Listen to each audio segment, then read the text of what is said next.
બધાય મોલમાં અમે વાપરીએ જ છીએ. સારું કામ છે, રિઝલ્ટ પણ સારું છે.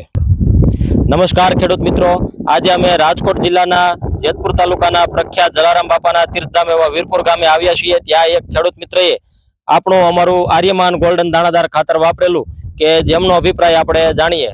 તમારું નામ સૌથી પહેલા જણાવો ભાઈ. મારું નામ રાકેશભાઈ ગોરધનભાઈ ગાજીપરા, વીરપુર ગામ. મેં આર્યમાન ગીર ગૌશાળાનું ખાતર અમે વાપરીએ છીએ. ભેગું ગોલ્ડ દાણાદાર ઈ વાપરીએ છીએ. 3 વર્ષથી આ વાપરીએ છીએ. ને અમારું ખાતર આવે છે ગોંડલ ધરતીધન એગ્રો સેન્ટર, ને એના માલિક છે કેયુરભાઈ મગનભાઈ પણસારા, ગોંડલમાંથી આવે છે. તમારે આ ખાતર વાપરવાથી બધાય મોલની અંદર ફાયદો થાય કે કોઈ ખાસ એક મોલની અંદર ફાયદો થાય? ના, બધાય મોલમાં. ડુંગળીમાં વાપરેલું છે, ધાણામાં વાપરેલું છે, કપાસમાં વાપરેલું છે. બધાય મોલમાં અમે વાપરીએ જ છીએ. સારું કામ છે, રિઝલ્ટ પણ સારું છે.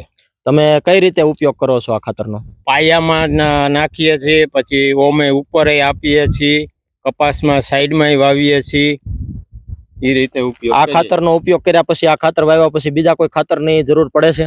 ના, ઓછી જરૂર પડે છે. 20% ઓલું ખાતર અમે આપીએ, બાકી જે ઘટતા હોય એ મિનરલ.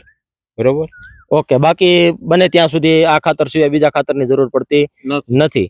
આ ખાતરનો ઉપયોગ કર્યા પછી છોડવાનો વિકાસ, ગ્રોથ કેવો થાય છે? ગ્રોથ સારો થાય છે, ફાલ સારો લાગે છે, ઉણપ પણ સારી રહે છે. અળસિયાની સંખ્યામાં ફેરફાર? અળસિયા પુષ્કળ થાય છે. બરાબર. તો દર્શક મિત્રો, આપનો ખૂબ ખૂબ આભાર.